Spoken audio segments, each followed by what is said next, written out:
तो शुरू करते हैं क्लास। आपने जो भी लास्ट क्लास कवर किया था सिलेबस में, उसमें कोई ऐसा डाउट हो, किसी को पूछना हो?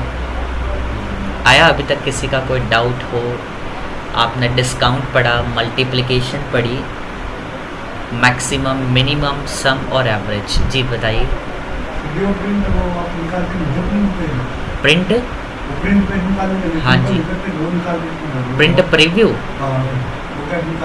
अच्छा, print preview control plus F2। जब हम कीबोर्ड से कंट्रोल प्लस F2 प्रेस करते हैं, प्रीव्यू दिखा देगा। वापस मेन स्क्रीन पे आने के लिए हम कीबोर्ड से एस्केप की का यूज़ करेंगे।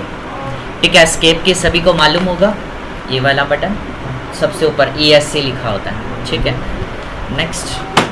तो आगे आप अपना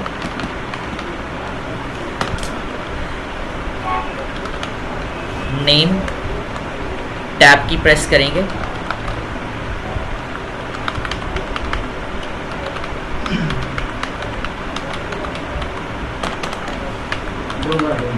यहाँ पर हमने ना इंग्लिश 2 टाइम्स लिख दिया। हमें इंग्लिश को हटा के उसकी जगह पे टोटल टाइप करना है। Go to previous cell, shift plus tab करा हमने और सीधा आप इस पे टोटल टाइप कर दो बिना डिलीट किए।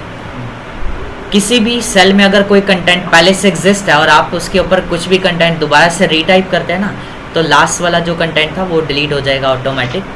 अब हमें टोटल की बजाय ना सीधा परसेंटेज निकालनी है या एवरेज निकालनी है। पहले तो मैं आपको परसेंटेज निकालना बता देता हूँ कैसे निकालेंगे। ठीक है, एंटर करा। अभी तक हमने परसेंटेज निकालना नहीं सीखी, एवरेज सीख ली थी हमने। अब टोटल निकालना है। आपने अभी तक 2 ही तरीके पढ़े थे। एक तो यूजिंग बाय सेल पढ़ा था, जिसमें first cell, second cell, third cell लिखा था। दूसरा तरीका हमने पढ़ा था सम के थ्रू, यूजिंग बाय सम, कि इक्वल टू का साइन लगाया, सम लिखा, ब्रैकेट स्टार्ट, और उसके बाद रेंज को डिफाइन कर दिया कि कहाँ से कहाँ तक टोटल करना है, कि B2 से लेके F2 तक। अब टोटल निकालने के लिए ना एक शॉर्टकट कमांड है। जब भी आपको ऑटो सम करना हो ना, जब भी किसी रेंज का आपने सम करना हो, तो उसके लिए एक शॉर्टकट कमांड है। वो कमांड क्या है? आप अपने कीबोर्ड से ना ये ऑल्ट बटन देख रहे हो कीबोर्ड में, लेफ्ट में भी है, राइट में भी है। राइट वाला यूज़ नहीं करना है यहाँ पर, ऑलवेज यूज़ लेफ्ट वाला। एक्सेल में जब भी आप ऑल्ट की का यूज़ कर रहे हैं ना, तो लेफ्ट वाले ऑल्ट का यूज़ करना, राइट वाला काम नहीं करेगा।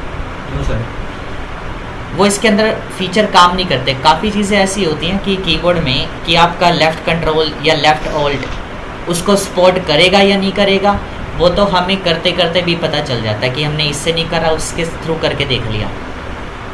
ठीक है, अब यहाँ पर आपने ना क्या करना है, ऑल्ट के साथ में यहाँ पे आपको इक्वल टू का बटन डिस्प्ले हो रहा है, प्रेस कर दिया। देखो सम रेंज अपने आप उठा ली, फॉर्मूला अपने आप लग गया, एंटर दबा दिया मैंने। फिर से रिपीट कर रहा हूँ, जब भी आपको टोटल निकाला ना किसी भी रेंज पर, आपके पास कोई भी एक मल्टीपल सेल्स की रेंज है, आपने टोटल निकालना है यूजिंग बाय सम फंक्शन। तो सम फंक्शन को लिखने की भी ज़रूरत नहीं होती। आप अपने कीबोर्ड से ऑल्ट के साथ इक्वल टू बटन प्रेस कर दो, या ऊपर आपको ये दिख रहे हो ऑटो सम का ऑप्शन मिल रहा है, नीचे डेफिनेशन में दिखा रहा ना ब्रैकेट में सम के साथ ऑल्ट इक्वल, शॉर्टकट की इस जगह पे लिखा हुआ भी दिखाता है। तो चाहे तो आप ऑटो सम बटन पे क्लिक कर दो, देख सकता है रेंज अपने आप आ गई, सम का फॉर्मूला लग कर आ गया अपने आप ही। टाइप नहीं करना पड़ा हमें, सीधा डायरेक्ट अप्लाई हो गया। टैब दबा दो, नेक्स्ट सेल पे जाना है तो एंटर दबाएंगे तो नेक्स्ट रो में आ जाएगा, पर अभी तो हमें नेक्स्ट में भी काम करना है, हो जाएगा ये भी। तो ये एक शॉर्टकट कमांड थी सिर्फ और सिर्फ टोटल कैलकुलेट करने के लिए। टोटल में ज़रूरी नहीं है कि उसके अंदर भाई मल्टीप्लिकेशन है तो मल्टीप्लाई भी खुद ही उठा लेगा। सिर्फ और सिर्फ तब हम ऑटो सम का यूज़ करेंगे जब हमें एडिशन करना होगा, यानी कि वैल्यूज़ को आपस में कनेक्ट करना होगा, प्लस करना होगा, जोड़ना होगा। फिर आता है परसेंटेज निकालनी है। परसेंटेज किसकी निकालनी है? मार्क्स आ गए 287, कितने में से आ रहे हैं? कितने में से? 500 में से, बिल्कुल। तो यहाँ पर मैंने किसकी परसेंटेज निकालनी है? 287 की। कितने में से? 500 में से। तो डिवाइड का साइन लगा के सीधा टाइप कर दो 500%। जितने में से आपने परसेंटेज निकालनी है, एंटर दबाया, आंसर आ गया। अब मैं एक एंट्री कर रहा हूँ नेक्स्ट।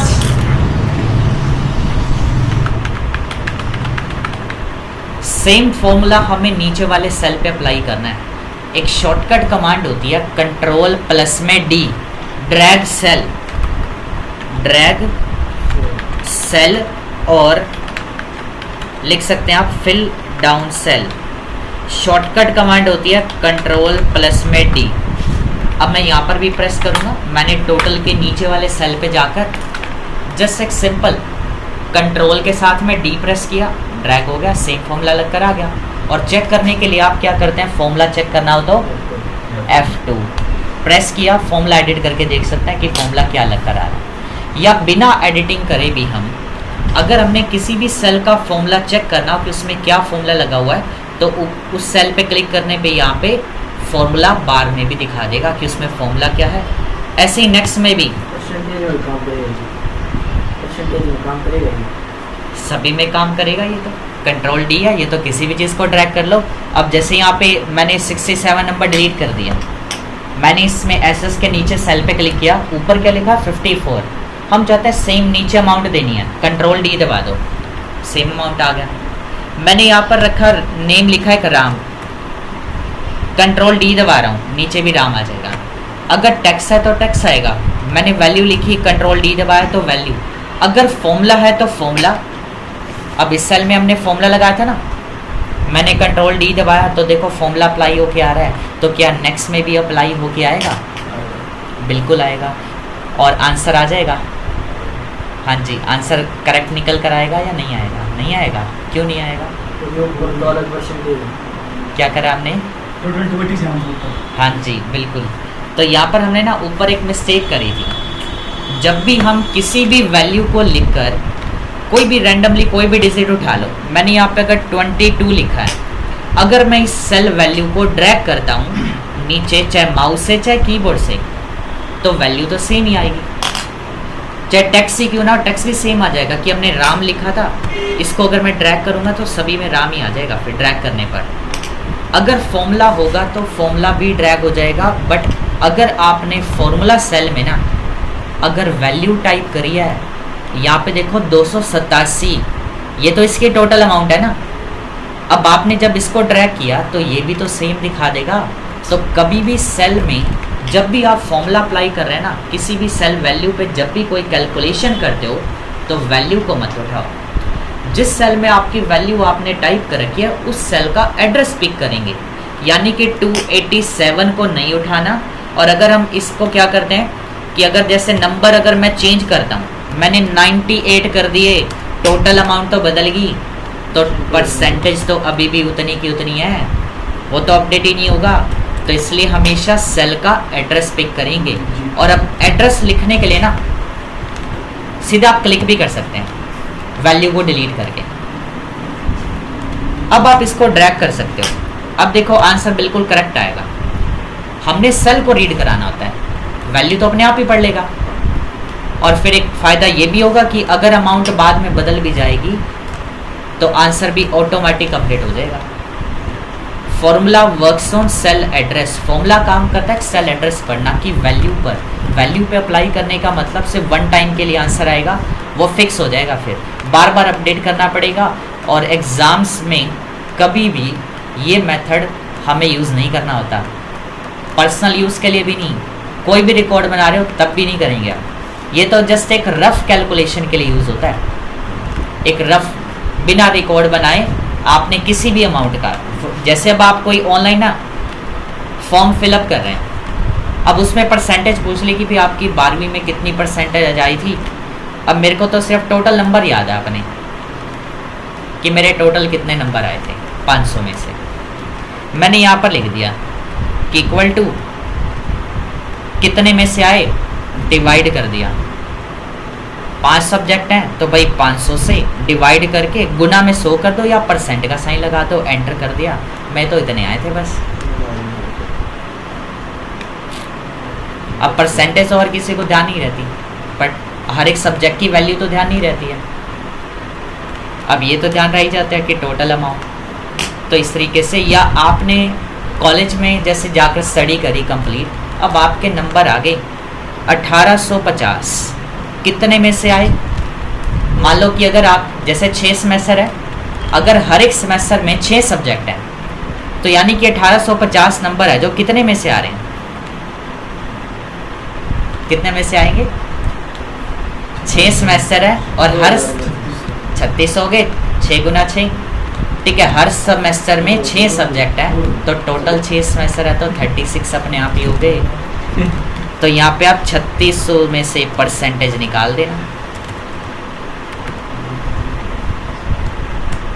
तो इतनी परसेंटेज बनेगी, ठीक है। नेक्स्ट, ये होती है हमारी परसेंटेज कैसे निकालते हैं ये चीज़। और इसमें अब आप एक चीज़ ये बताना,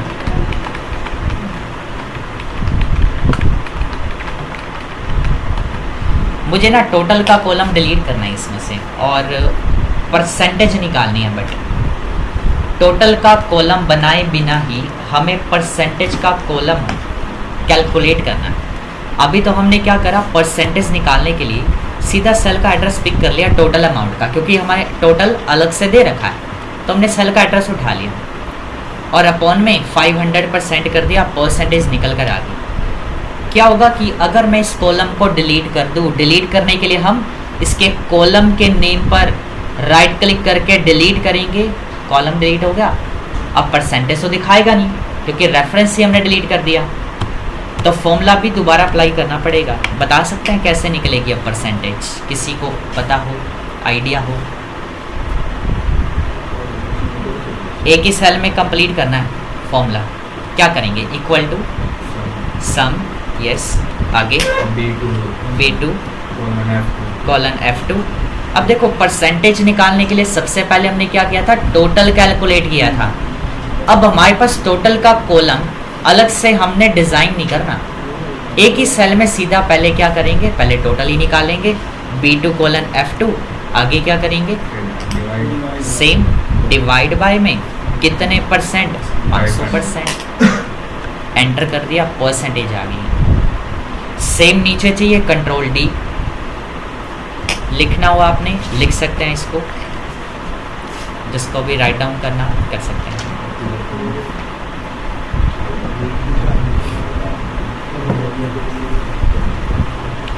किसी ने फ़ोटो लेना हो फ़ोटो ले सकते हैं, जो आप में से सेल्फी के इच्छुक हो तो यहाँ पे आके सेल्फी भी ले सकते हैं विद फॉर्मूलाज।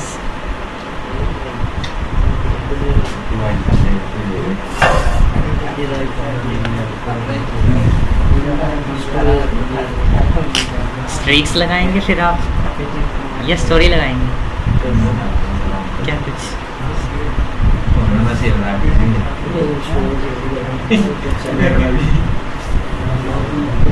जी हाँ जी, ठीक है, सेल्फी ले गया, डन। नेक्स्ट है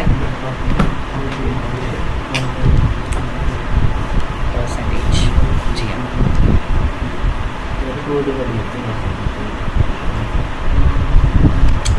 हमें यहाँ पर ना जैसे एक सेल में टेक्स्ट लिखा हुआ है फर्स्ट हेडिंग में, ओनली नेम टाइप क्या हुआ, हमें यहाँ पर लिखना है नेम ऑफ स्टूडेंट्स या स्टूडेंट्स नेम लिखना है।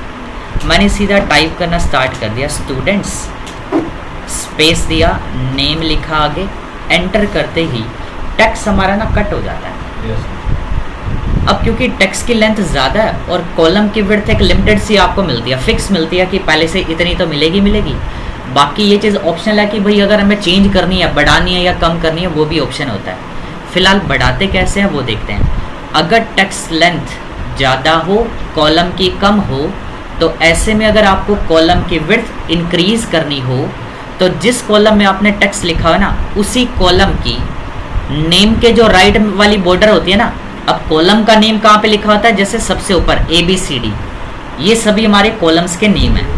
ये तो हेडिंग्स के नेम है, स्टूडेंट्स नेम, हिंदी, मैथ, ये हेडिंग्स हैं। और हेडिंग्स को फील्ड नेम भी कहते हैं। क्वेश्चन में लिखा हुआ आ जाए ना, अगर असाइनमेंट में, आज आपको असाइनमेंट भेजेंगे हम, ठीक है, आपने करने भी हैं, चाहे यहाँ पर बैठ के करो, अंदर आधा घंटा 1 घंटा, वो आपकी मर्जी है। कल से आपके असाइनमेंट्स भी चेक होंगे। तो कैसे चेक करेंगे, आपने क्या करना है, अगर आप घर से करके ला रहे हैं तो आप अपने पेन ड्राइव में लेकर आ सकते हैं फाइल को कॉपी करके, या आप अपने कंप्यूटर से मेरे को व्हाट्सएप या मेल कर देना।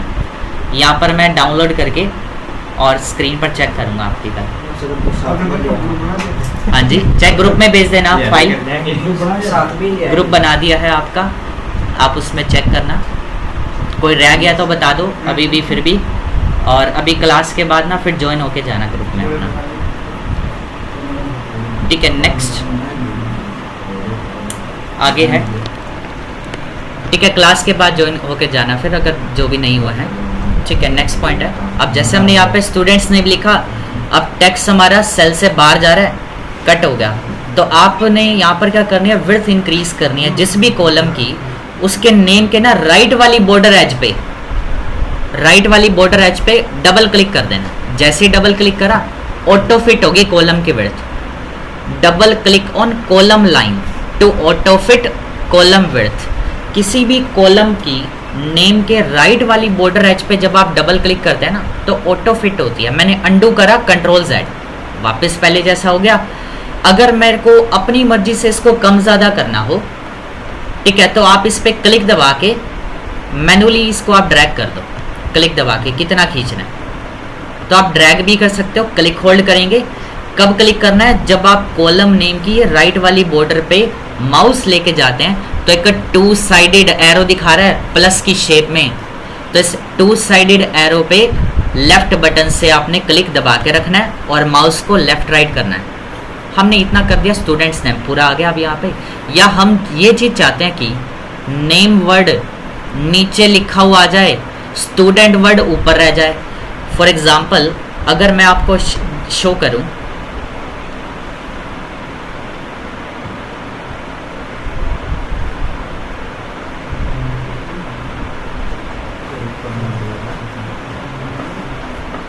जैसे यहाँ पर लिखा है स्टूडेंट्स वर्ड ऊपर है, नेम वर्ड नीचे है। इस चीज को बोलते हैं रैप टेक्स्ट करना। किसी भी टेक्स्ट को रैप करके नीचे लिखना हो बजाय उसकी विड्थ बढ़ाने के, तो कैसे करेंगे, इसके लिए आपको क्या करना है, सेल पे ना डबल क्लिक करना है। अगर आपका टेक्स्ट विड्थ वाइज फिट आ रहा है ना, तब ये वाला ऊपर से ऑप्शन काम नहीं करेगा, ध्यान रखना। अगर आपने रैप टेक्स्ट ऑप्शन पे क्लिक किया, देखो काम नहीं कर रहा, जबकि हमने तो ऑन कर दिया। वापस क्लिक करेंगे, ऑफ हो गया। बट हमें तो इसको रैप करना है। अगर टेक्स्ट की लेंथ कम है और कॉलम की ज़्यादा है, तो रैप टेक्स्ट फीचर ऊपर से काम नहीं करेगा, क्योंकि वो तो ऑलरेडी फिट है। हाँ, अगर मैं इसके कॉलम की विड्थ कम कर देता ना स्टूडेंट्स तक, अब मैं रैप टेक्स्ट करूँगा, देखो रैप हो रहा है, पहले नहीं हो रहा था। और अगर मैं विड्थ बढ़ा देता हूँ रैप करने के बाद, ये देखो वापस ऊपर चला गया। और जब अगर उसको स्पेस ही मिल जाएगा ना ऊपर, तो वो फिर रैप टेक्स्ट फीचर काम नहीं करेगा। बट हम चाहते हैं कि इसको लेके आना है और विड्थ भी इतनी रखनी है, रैप भी करना है, विड्थ भी इतनी रखनी है, दोनों चीज़ें अप्लाई करनी है एक साथ। तो इसके लिए आप पहले तो सेल में डबल क्लिक कर दो। डबल क्लिक से क्या होता है, सेल एडिटिंग होती है।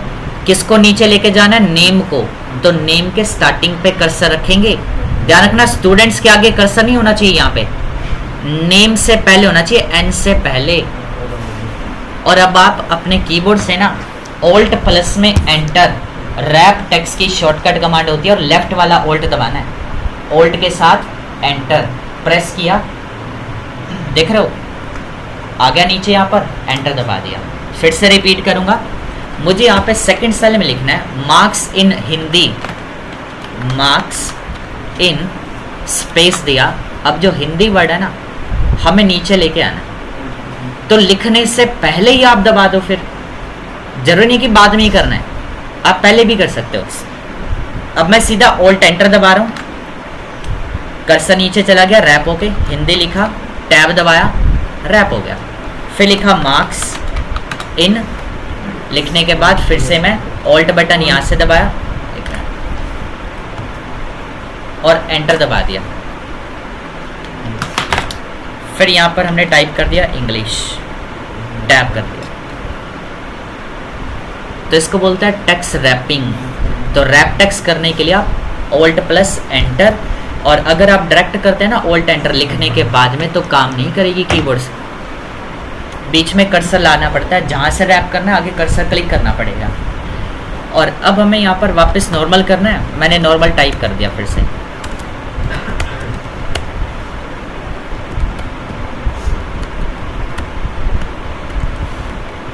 और जब भी आप कोई टेबल डिज़ाइन करते हो ना, एक चीज़ का और ध्यान रखना है कि बिना बॉर्डर के कोई भी टेबल ना हो। गवर्नमेंट एग्ज़ाम्स में क्या होता है कि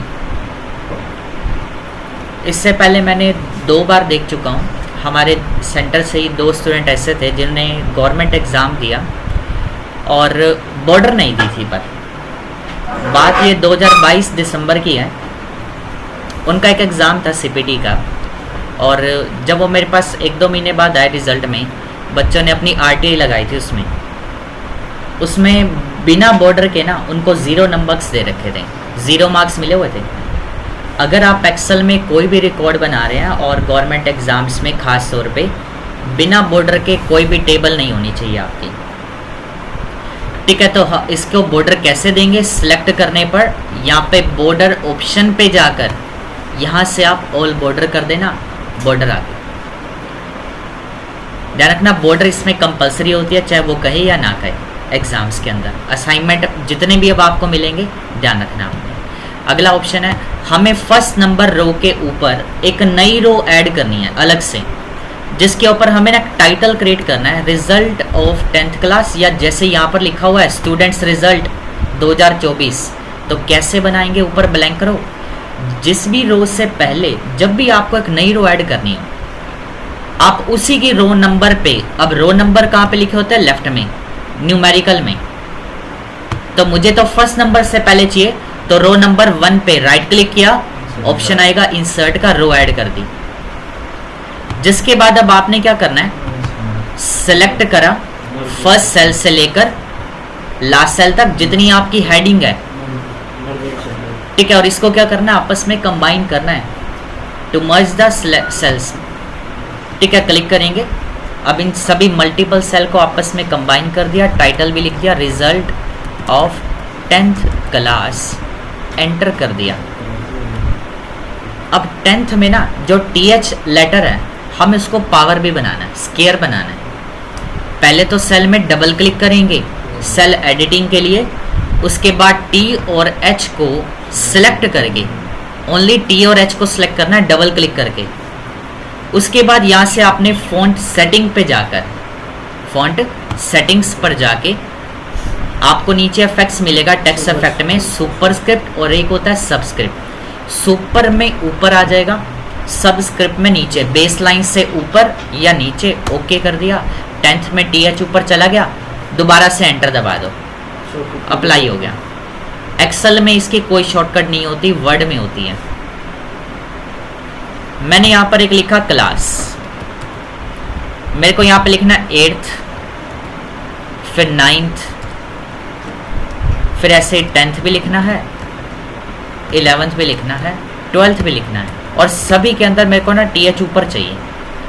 आप सेल पे डबल क्लिक करो, T और H को सिलेक्ट करके आप पहले फॉन्ट सेटिंग पे, अब फॉन्ट सेटिंग पे जाने के लिए शॉर्टकट है कंट्रोल शिफ्ट F, यानी प्रेस करने पे ये वाली विंडो ओपन होगी सिर्फ। सुपरस्क्रिप्ट की कोई शॉर्टकट नहीं होती एक्सेल के अंदर। मैंने ऑन कर दिया सुपरस्क्रिप्ट को, ओके कर दिया। अप्लाई होने के बाद एंटर बटन भी दबाना है, देन नेक्स्ट। अब ऐसे ही सभी में चाहिए, अब ऐसे तो बहुत टाइम लग जाएगा। कंट्रोल D से पता क्या होगा, अब फॉर्मूलाज आप कंट्रोल D से ड्रैग कर सकते हो। इस तरह की सीरीज है ना, अगर आपने कंट्रोल D प्रेस कर दिया तो नीचे भी 8th लिखा हुआ आ जाएगा सेम टू सेम, पर हमें तो नीचे 9th, 10th, 11th, 12th चाहिए ना। अब आपको हर एक में बार बार करने की जरूरत नहीं पड़ेगी, सिर्फ एक ही सेल में करो, बाकी को लिखने की जरूरत ही नहीं है। सिर्फ एक में सेटिंग करके ना आप इसको कॉर्नर पॉइंट से नीचे माउस के थ्रू ड्रैग करना, बाकी अपने आप आ जाएंगे। माउस से ड्रैग करेंगे, ना कि कीबोर्ड से। अब सभी चीज़ें माउस से ड्रैग हो सकती हैं, पर कीबोर्ड से सारी चीज़ें ड्रैग नहीं होंगी। ड्रैग तो हो जाएंगी पर आंसर फिर सेम प्रिंट कर देगा वो, ठीक है। यानी कहने का मतलब है कीबोर्ड से वो सारी चीज़ें अप्लाई नहीं की जा सकती, वो सारे फीचर यूज़ नहीं किए जा सकते। यहाँ तक क्लियर हो गया सभी को? तार्किक है। आपने बोल्ड इटैलिक कर लिया, अंडरलाइन हो गया, बॉर्डर्स भी हो गया, और इसी में आपको नो बॉर्डर का फीचर भी पता है ना। और साथ ही एक आपको ऑप्शन बताया था शेडिंग का, जिसके मैंने टोटल 4 नाम बताए थे, fill colour, background colour, cell colour और शेडिंग। इनमें से कोई भी अगर कीवर्ड आ जाए अप्लाई करने के लिए, कुछ टास्क अगर आपको दे दिया जाए, तो इस ऑप्शन का यूज़ कर सकते हैं। बैकग्राउंड में कलर आ जाएगा, जैसे मैंने यहाँ पर दे दिया। और नेक्स्ट वाला इसके साथ में रखा है टेक्स्ट कलर या फ़ॉन्ट कलर पढ़ते हैं। आप जब ऑप्शंस का यूज़ करते हैं ना, आप उनकी डेफिनेशन को भी थोड़ा बहुत कवर करो प्रैक्टिस के दौरान, और आपको असाइनमेंट बनाने में भी ये चीज़ हेल्प करेगी। आपको लैंग्वेज समझने में आसानी भी होगी कि जो क्वेश्चन में आपको वर्डिंग मिलेगी उसमें थोड़ा सा इजी भी हो जाएगा आपके लिए। और मैंने एक सेल में यहाँ पर जैसे परसेंटेज लिखा हुआ है, हमें इस सेल का जो डेटा है ना वो थोड़ा सा रोटेट करना है। क्वेश्चन में कभी भी कह दे change the orientation of text, change the orientation of text, या कह दे change the direction of text at cell G2। अब G2 में तो परसेंटेज हेडिंग लिखी हुई है, या कह देता है at column number G and row number 2। अब कॉलम नंबर G तो ये है और रो नंबर 2 ये वाली, यानी कि परसेंटेज का सेल। तो कैसे करेंगे, यहाँ पर आपको एक ऑप्शन देखने को मिलेगा ओरिएंटेशन के नाम से, जिसका यूज हम टेक्स्ट को रोटेट करने के लिए करते हैं।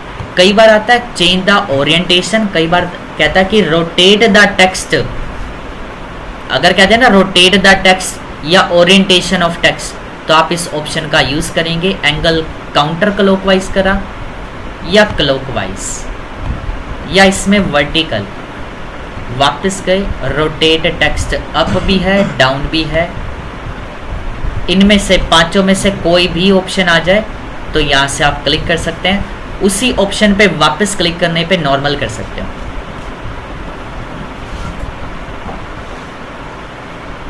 आपने मर्जिंग कर ली, रैप टेक्स्ट कर लिया।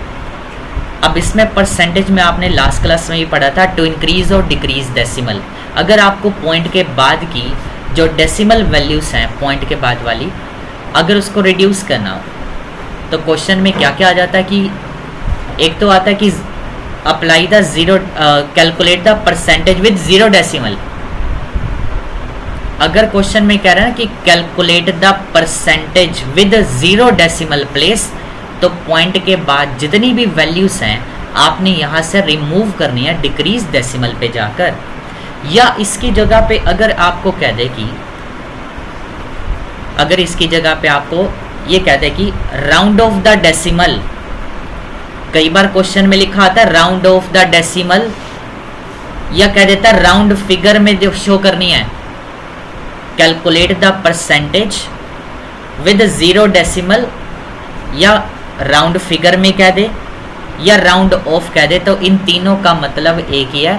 पॉइंट के बाद जितने भी डिजिट्स आपको दिखाई दे रहे हैं सारे हटाने हैं। और अगर लगाने के लिए कहेगा तब तो कहेगा कि कितने डेसिमल चाहिए, कि 2 चाहिए, 1 चाहिए या 3 चाहिए, तो यहाँ से आप बढ़ा देना। ऑप्शन का नेम है इंक्रीज और डिक्रीज डेसिमल। तो ये सारी चीज़ें, जितने भी कीवर्ड्स, जितने भी पॉइंट आपको बताता हूँ वो सारे आपको आगे क्वेश्चन में देखने को मिलेंगे। और आपको जब मैं अब असाइनमेंट देना शुरू करूँगा उसमें अगर आपको जहाँ पे लगे ना कि भाई ये पॉइंट मैंने कर नहीं रखा, उस पॉइंट को छोड़ के अगला स्टेप आप कर लेना। जितना आपको आता है ना अपने माइंड से, अपनी नॉलेज के हिसाब से आप उसको सॉल्व कर देना जैसा भी आता है। ये नहीं कि आगे पूरा करा ही नहीं, कि भाई दूसरा नंबर नहीं आता था ये तो मैंने कराया नहीं, कि आप पूरा ही छोड़ के आ जाओ। ठीक है, करना फिर भी है तो वो नेक्स्ट डे आके मेरे से आपने डाउट लेना कि आपने ये नहीं कराया हुआ। अभी वो चीज़ें कवर होंगी आपके असाइनमेंट्स के थ्रू फिर।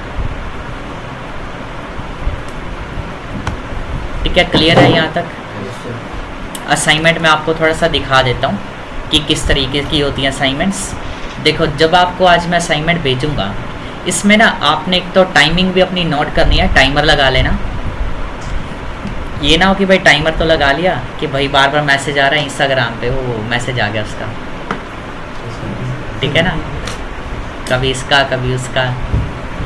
ठीक है, वो ना हो, आपको ये चीज़ पता होनी चाहिए कि आप कितने परफेक्ट हो चुके हैं, और आफ्टर 1 वीक देखना कि अभी आपकी कितनी स्पीड है, और 1 वीक के बाद आपकी असाइनमेंट में कितनी देर लगेगी आपको। रिजल्ट आपको खुद पता चल जाएगा, मेरे को बताने की ज़रूरत नहीं पड़ेगी कि आपको कितना एक्सेल आ गया कितना नहीं। विद इन वीक आपको खुद ही क्लियर हो जाएगा असाइनमेंट्स के थ्रू। ठीक है, तो यहाँ पर देखो, जब आप MS एक्सेल ओपन करेंगे 10 मिनट्स का टाइम आपको सेट करना है, और इसमें आपको सेम टेबल बनानी है, सेम टू सेम वैल्यूज़ देनी है, सेम नाम लिखना है। जो चीज़ कैपिटल में लिखी हुई है आप कैपिटल में लिखेंगे, स्मॉल में लिखी है तो स्मॉल में आप टाइप करेंगे। टेबल तो टाइप हो जाएगी। कितनी देर लग जाएगी idea, 5 minute, with in 5 minute में हो जाएगी ना टाइप, आपके हिसाब से देख के करनी है। कॉपी पेस्ट तो कर ही नहीं पाओगे, कैसे करोगे कॉपी पेस्ट, सारी टाइप करनी है आपने देख के। मैं आपको फॉर्मेट ही ऐसा दूंगा कि आप कॉपी पेस्ट तो कर ही नहीं पाओगे। कॉपी पेस्ट का मतलब फिर आपकी प्रैक्टिस नहीं हो पाएगी वो चीज़ की, और आपको वो टेबल है ना कॉपी पेस्ट वाली, वो प्रॉब्लम क्रिएट करेगी। अगर आपने कॉपी पेस्ट कर भी ली तो सेम फॉर्मेटिंग नहीं कर पाओगे आप। फॉर्मेटिंग फिर वो वर्ड के हिसाब से अप्लाई होकर आएगी, वो जो कि क्वेश्चन आपको गलत कर देगी फिर। ठीक है, और आपको असाइनमेंट वैसे ही देंगे, कुछ इस तरह के फॉर्मेट में आपकी कॉपी नहीं हो पाएगी, एक इमेज के फॉर्मेट में आपको देंगे। ठीक है, तो अगला पॉइंट आगे बताता हूँ कैसे सॉल्व करनी है टेबल। एक तो इस चीज़ का खास ध्यान रखना है, जो चीज़ कैपिटल हो कैपिटल, स्मॉल है तो स्मॉल में। और अगर आपको हेडिंग यहाँ पर दिखाई दे रही है ना कि भाई बोल्ड है हेडिंग, तो आपने बोल्ड भी करनी है। फिर नीचे चाहे बोल रखा है इंस्ट्रक्शन में, नहीं बोल रखा, उससे कोई हमारा मतलब नहीं, पर अगर आपको टेबल में बोल्ड दिखा रखी है हेडिंग तो आपने भी करनी है। पहले तो सबसे पहले आप हमेशा सेम टेबल बनाएंगे और कैलकुलेट कर देंगे, कैलकुलेट हो जाएगी इतनी। उसके बाद आगे बढ़ते हैं, पॉइंट में क्या कह रहा है create a student record in Excel. अब आपने इस रिकॉर्ड को एक्सेल में डिज़ाइन करना है, हो जाएगा ये तो।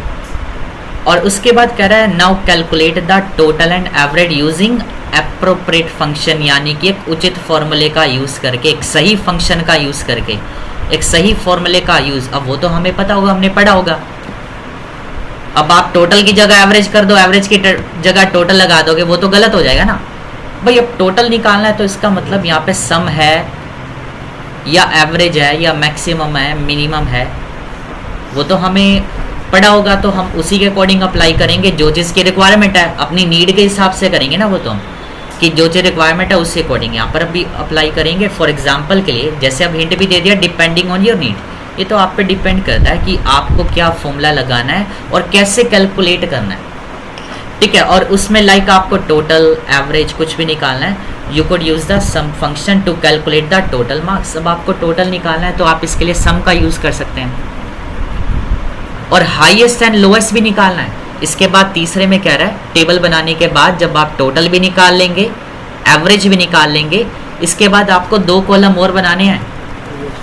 ठीक है, जिसमें आपको हाईएस्ट और लोएस्ट वैल्यू फाइंड आउट करनी है by creating new column of maximum and minimum. अब आपको 2 नए कॉलम किस नाम से बनाने हैं ये बता रखा है इसमें, मैक्सिमम और मिनिमम के नाम से बन जाएगा इतना। और मैक्सिमम मिनिमम आपने सोल्व भी करना है सभी मार्क्स का, ये भी पढ़ा रखा है आपको।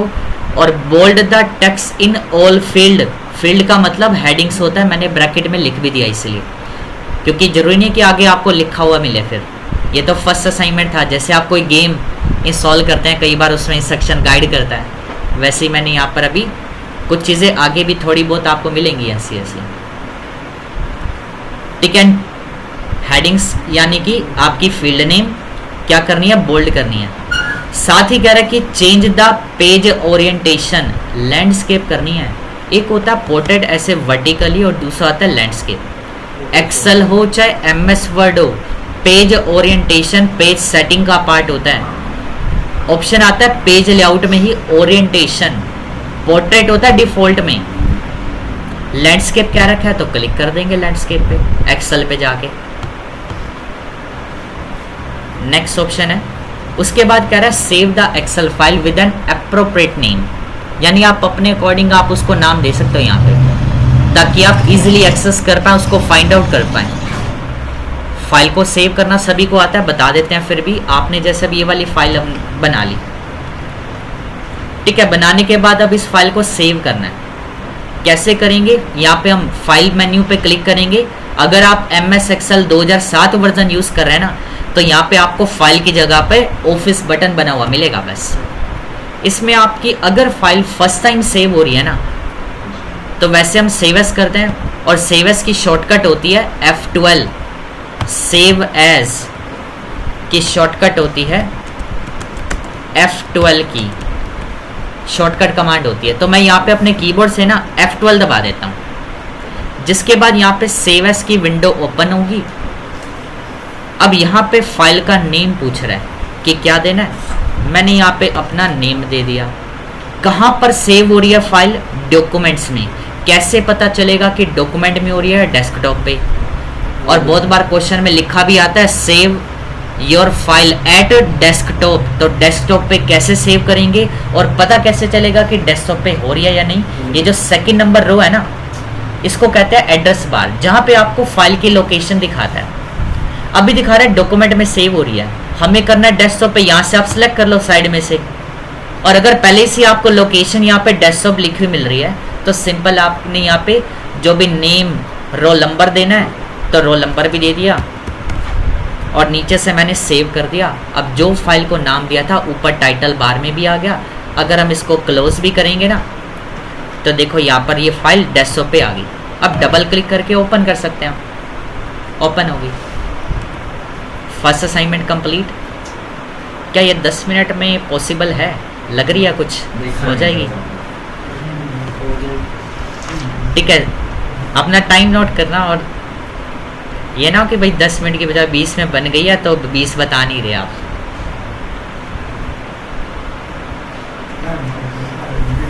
ठीक है, कोई बात नहीं, 2 4 5 दिन के बाद बन जाएगी। तो अगला ये ऐसा असाइनमेंट, ये भी आप कर चुके हो, असाइनमेंट नंबर 2 सोल्व आप कर लोगे। अब ऐसा मत कर देना कि भाई हेडिंग का नेम तो यहाँ पर भी टोटल है, हम सम कर देंगे यहाँ पे, तो सम मत करके आ जाना यहाँ पर। तो रिकॉर्ड को अच्छे से समझना है। कोमास कैसे लगाने हैं ये और बता देते हैं आपको। जैसे कोई भी एक मैंने अमाउंट लिखी 1200, 2500, 1800, तीनों को सिलेक्ट किया। आपने टाइप नहीं करने की 12,000 ऐसे कहीं पे भी। ऊपर ऑप्शन दे रखा है यहाँ पे एक सेपरेटर का, इसको 1000 सेपरेटर बोलते हैं। अब कोमास कभी भी देखा है 1000 से कम की वैल्यूज पे अप्लाई हो रखा हो कि 900 हो या 999 हो। अब वो तो 1000 सीरीज से स्टार्ट होता है ना। तो क्वेश्चन में कई बार इसकी जगह पे ना 1000 सेपरेटर लिखा हुआ आएगा। ठीक है, डेफिनेशन में भी आता है कि calculate the values with 1000 separator. Wordings में आपको पता चल जाएगा धीरे धीरे। सेम टेबल बनानी है। इसमें देख रहे हो होम थिएटर रैप टेक्स्ट हो रखा है, रैप करके लिखना है। होम लिखा, स्पेस दिया, ऑल्ट एंटर दबा के थिएटर लिख देना। टोटल अमाउंट निकालनी है कि टोटल पेबल अमाउंट कितना है, यहाँ पे आ जाएगा। और बोल्ड करनी है सभी हेडिंग। और इसके अलावा यहाँ पर क्या रहा है, क्रिएट ए न्यू रो। इस टेबल को बनाने के बाद क्या रहा है, नई रो बनानी है। After speaker and fill the detail as given below. अब आपको एक डिटेल फिल करनी है। यहाँ पर आपको कोई डिटेल बता रखी है, जिसमें आपको आइटम का नाम कह रहा है कंप्यूटर रखना है, प्राइस रखना है 7500 और क्वांटिटी लिखनी है 5 और टोटल आपने खुद निकालना है। स्पीकर के बाद में फॉर एग्जांपल जैसे अब यहाँ पर मेरे को राम के बाद में ना एक नई रो ऐड करनी है, तो अमन पे बिल्कुल राइट क्लिक करके एक नई रो लेंगे और यहाँ पे अब उसमें बता दिया, आइटम का नेम भी बता दिया, वैल्यूज भी बता दी। ठीक है, और बस टोटल निकालना है और सेव करना है फाइल को CSIR2 के नाम से फाइल। 3 असाइनमेंट कर लेंगे, काफ़ी होंगे। ठीक है, काफ़ी है। वैट कैसे निकालना है वर्बली बताऊंगा, करके देखना है इसको ट्राई। डिस्काउंट आता है सभी को, सेम फॉर्मूला ना इसमें भी लगेगा। आपने जब डिस्काउंट का फॉर्मूला किया था, मैंने यहाँ पर जैसे ले लिया रेट और डिस्काउंट, 60% निकालना है। प्राइस है 1200 रुपये इक्वल टू क्या लिखा था पहले, सेल का एड्रेस हमें किसका 60% निकालना है? C20 का। कितना निकालना है? 60%, तो गुना में 60 लिख देंगे। ऐसे ही आपने 6% निकालना है, किसका? टोटल अमाउंट का। वैट का मतलब वैल्यू एडेड टैक्स, टैक्स निकालना है हमने, ठीक है। वैल्यू एडेड टैक्स किस पे निकलेगा? टोटल अमाउंट पे, क्योंकि ये जो अमाउंट है ना 20,000 पे, ये तो सिंगल क्वांटिटी का प्राइस है ना। अगर आप एक सिंगल पीस खरीदते हो रेफ्रिजरेटर का, ये तो एक आइटम का प्राइस है 20,000, तो 4 का कितना होगा? तो 80,000 का निकालोगे ना। तो यहाँ पे आप टोटल अमाउंट पे निकालेंगे 6% और फिर आपको नेट प्राइस निकालना है, ठीक है। ये आपने लगा के आना। और एक छोटा सा पॉइंट और भी, इस टेबल को आपने ना सेल नंबर A3 से बनाना है। अब आप जब असाइनमेंट बना रहे हैं ना, उसमें फर्स्ट पॉइंट जरूर पहले चेक कर लेना, कहीं आपको टेबल रो नंबर 3 से या 10 नंबर रो से या 11 नंबर रो से तो नहीं बोल रखा। अब यहाँ पे कह रहा है create the table same as given above at cell A3, यानी कि आपने क्या करना है, जैसे A3 सेल पे क्लिक करा, यहाँ से टाइप करना स्टार्ट करना, आइटम, रेट, क्वांटिटी, ऐसे लिखना है यहाँ पर। तो ऊपर की पहली 2 रो आपने खाली छोड़नी है,